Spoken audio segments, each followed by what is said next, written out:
GST రేషనలైజేషన్తో తమ ఉత్పత్తుల రేట్లు తగ్గించేందుకు కంపెనీలు ఏమాత్రం అంగీకరించడం లేదు.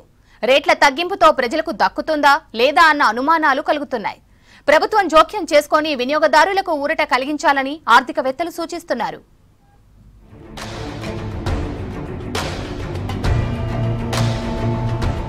జీఎస్టీ సంస్కరణల వల్ల ప్రభుత్వానికి పన్ను ఆదాయం తగ్గనుండగా ఆ ప్రయోజనం నేరుగా ప్రజలకు దక్కుతుందా లేదా అన్న అనుమానాలు తలెత్తుతున్నాయి. రాష్ట్రాలు ఇప్పటికే ఈ విషయాన్ని కేంద్రం దృష్టికి తెచ్చినప్పటికీ పలు కంపెనీలు చేస్తున్న ప్రకటనలు ఇందుకు ఊతమిస్తున్నాయి. సిమెంట్పై జీఎస్టీని ప్రభుత్వం 28% నుంచి 18% తగ్గించింది. ఒక్కో సిమెంట్ బస్తాపై 10% రేట్లు తగ్గితే ఆ మేరకు వినియోగదారునికి కలిసొస్తుంది. దీనివల్ల నిర్మాణ రంగానికి ఊతమిచ్చినట్లు అవుతుందని సర్కార్ భావించింది. కానీ తాము ఎట్టి పరిస్థితుల్లోనూ సిమెంటు రేట్లు తగ్గించేది లేదని ఫ్యాక్టరీల ఓనర్లు ఇప్పటికే ప్రకటించారు.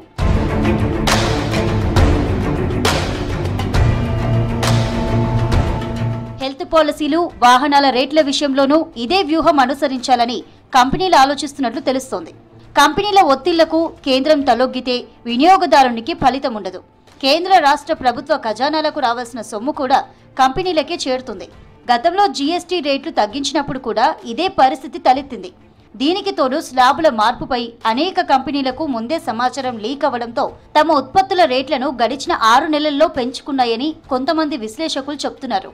ఇప్పుడు జీఎస్టీ తగ్గినా ఆ మేరకు వస్తువుల ధరల్లో మార్పు లేకుండా చూసుకుంటున్నారని వివరిస్తున్నారు. గతంలో జీఎస్టీ తగ్గినప్పటికీ వినియోగదారులకు పెద్దగా లాభం చేకూరలేదు. ఇప్పుడు కూడా అదే పరిస్థితి రిపీట్ అవుతుందనే ఆందోళనలున్నాయి.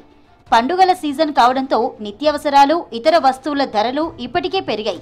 ఈ నేపథ్యంలో ప్రభుత్వం జీఎస్టీ రేట్లను తగ్గించినా ఆ లాభం వినియోగదారులకు చేరకపోతే జీఎస్టీ సంస్కరణలతో ప్రజలకు ఎలాంటి ప్రయోజనం ఉండదనే అభిప్రాయాలు వ్యక్తమవుతున్నాయి.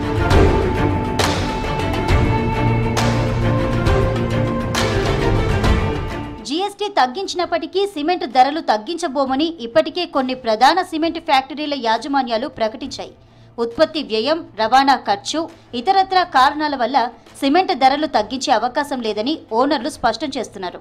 ప్రభుత్వం జీఎస్టీ తగ్గించడంతో తమకు కలిసి వస్తుందని కొత్తగా ఇండ్ల నిర్మాణం చేపడుతున్న వారు ఆశించారు. కానీ సిమెంట్ కంపెనీల ప్రకటనతో ఆందోళన చెందుతున్నారు.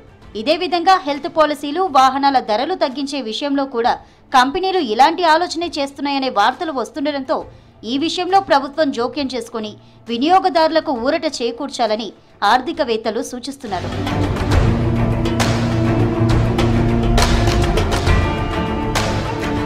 జీఎస్టీ తగ్గింపుతో వచ్చే లాభం వినియోగదారులకు చేరేలా ప్రభుత్వం చర్యలు తీసుకోవాలని నిపుణులు సూచిస్తున్నారు.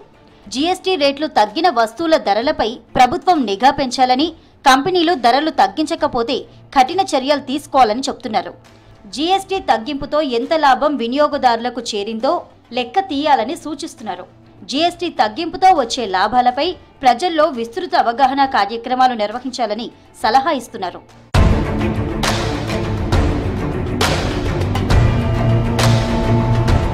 ఇక హెల్త్ ఇన్సూరెన్స్ పాలసీల్లో జీఎస్టీ పూర్తిగా ఎత్తివేసిన ఇన్సూరెన్స్ కంపెనీలు వైద్య ఖర్చులు పెరిగాయనో, క్లెయిమ్స్ రేషియో పెరుగుతుందనో సాకులు చెప్పి పాత ప్రీమియాన్నే కొనసాగిస్తే ప్రజలకు మేలు జరగకపోగా ప్రభుత్వాలకు పన్ను ఆదాయం తగ్గే ప్రమాదం ఉంది.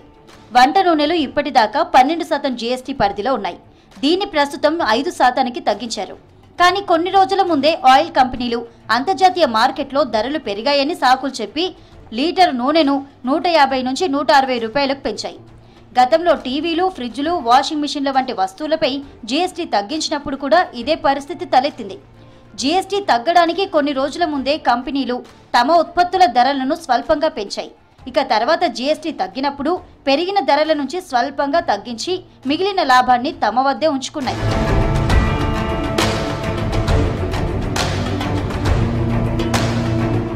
ప్రభుత్వం జీఎస్టీ స్లాబ్లను 4 నుంచి 2కు కుదిస్తోందని, దీంతో చాలా వస్తువుల రేట్లు తగ్గించాల్సి ఉంటుందన్న సమాచారం కేంద్రం స్థాయిలో ముందే లీకులైనట్లు చెబుతున్నారు.